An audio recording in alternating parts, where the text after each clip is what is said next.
All right, so match analysis. We're going to be looking over different fights, different promotions, and taking a look at them from a strength and conditioning coach's perspective. So things as being a strength conditioning coach that I would look at and be like, okay, if these were my competitors, here's what I would recommend, or here's what I'd be looking at.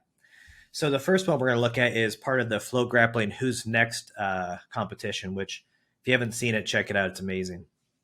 So here we have two athletes, Josh and Izaak, both amazing. And you can see here, let me fast forward so you can actually see the stats a little bit. So you're looking at, a little bit of age difference there, nothing major, same height, about the same weight. One thing to note, and I'm not sure if this is just time, but looking back at Josh, he's a solid collegiate wrestler, and I think he was wrestling at let's see, let me find it here. I think he was wrestling about 157. But that was back in 2015, it looked like. So I'm not sure this is a natural weight for him or not. So something to think about. And also we're looking at difference in just technical level here, brown versus blue, even though Josh is a world-class collegiate wrestler. So we're going to look at this match here, and I'll give you sort of my take from it and pause. We'll look at some things, and let's go from there. So let's take a look.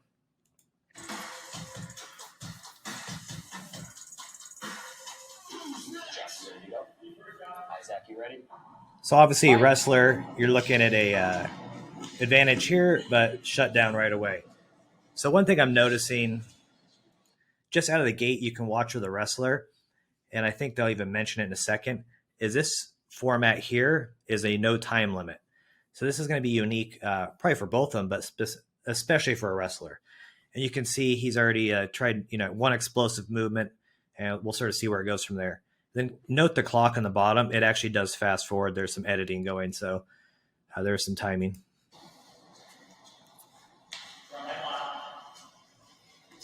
So obviously, Izaak doesn't want to take down. He knows he's got a wrestler on his hands. But one thing I noticed as I've watched this fight is there's another explosive movement coming out of Josh. Got some great commentary from Tim Spriggs and Craig Jones. So again, a lot of hand fighting, not a lot going on. And that's what I wanted to note. So if we're looking here, we're only 2 minutes in, and these guys are at a table on the side of this gigantic mat, and they can already hear Josh breathing heavy, enough to where they've commented. So you're 2 minutes in. From a strength and a conditioning perspective here, I'm starting to wonder if he hasn't already spent too much energy with a lot of this, like just trying to keep Izaak from moving and also adding his explosive movements. So it could be a strategy thing here, but I would say as we get further, I'll get more into it, but either bad strategy or his conditioning is just not ready for this exact format. So going for the takedown. No time limit is a strange thing to have to deal with, right? Like he's never heard of that before. Yeah, so there you go. So now we went to 3 minutes.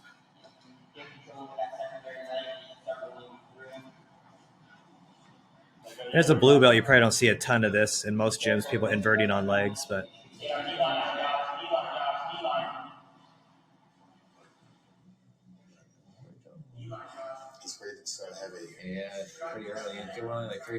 so there you go again. Now Craig's noticed it again. He's like, we're 320 in, and he's breathing really heavy.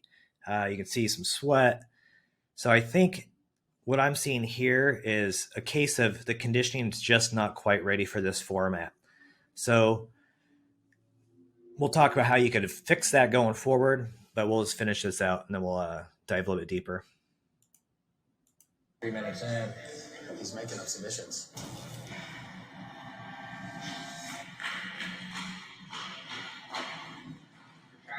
So 4 minutes in, inside heel hook. This is probably over. Yep. So things to know from there. So if I'm in Josh's camp and we're going to go back and hit the drawing board, things I'm going to look at. One, as you could see, the second comment there at about the 320 mark, where they're just like, he's really breathing heavy. Well, you could tell that he's wild. He's very fatigued at that point. And what do you do when you're fatigued? You make mistakes and you start going for things that aren't there. Like Craig even noted, he's creating his own submissions, like it was some kind of toe hold. Uh, and that's what happens. That's why having great conditioning is such a weapon, is you can push players into almost like breaking or making bad decisions and sort of like cracking under the pressure. So one strategy, I'm sure Izaak had a great strategy coming into this, but we'll go back to Josh because that's where our focus will be on this one, is how do we improve? So if I'm Josh, what I'm going to want to do is focus 100% on conditioning and maybe a little game planning as well, but that's not my area of expertise.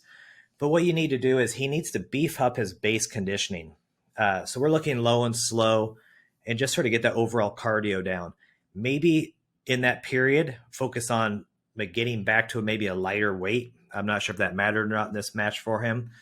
And then what you need to do is you need to focus on pushing up your body's ability to use your aerobic base at a higher level. So we'll flip it here. Here's what I think Izaak had on him, is he was pushing a pace and forcing him to work where Josh was spending a lot of energy while Izaak was able to just sort of hang out. So if you're to look at these two athletes like they were video game players with the energy bar above them, Izaak's is barely draining, and he's maybe Josh's energy bar is draining at 3 times the speed because his body can't push that aerobic level at the same level as Izaak's. Then add on top of that his explosive movement, and maybe not training that for a match like this, to where he's taking big chunks of energy off as well as he shoots for things that just aren't succeeding.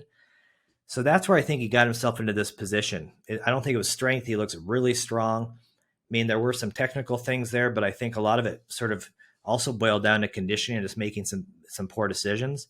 But I would say, if I was going to give him some advice, I would say let's focus on conditioning. Let's do a couple blocks and add that in beyond the normal stuff you do in the training gym. So I know a lot of people, you train 4, 5, 6 times a week on the mats.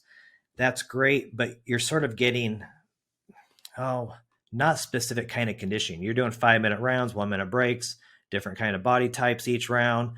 Maybe some guys are tired. It's not very scientific. You're just sort of getting it. And when people are like, I get my conditioning on the mats, it's like, well, you don't really know what you're getting. And conditioning, if you're going to do it well, especially at this level where you're looking to compete professionally, you need to be a bit more systematic about it. So that's my quick analysis. Great match overall. And kudos. I think they both did a great job in just getting there. So kudos to both athletes. And like I said, if you haven't checked out Flograppling, check it out. Absolutely amazing so far. All right, that's all I've got for now. And if you are, actually, that's not all I got. If you are looking for conditioning, I'll do a shameless plug. We have a new BJJ specific conditioning program online. Check it out at neobjj.com. But it's made, and I would say tailored for Josh. So if you want to get to where you could weaponize your conditioning and put people in that position, that'd be the program for you. Awesome. Till next time.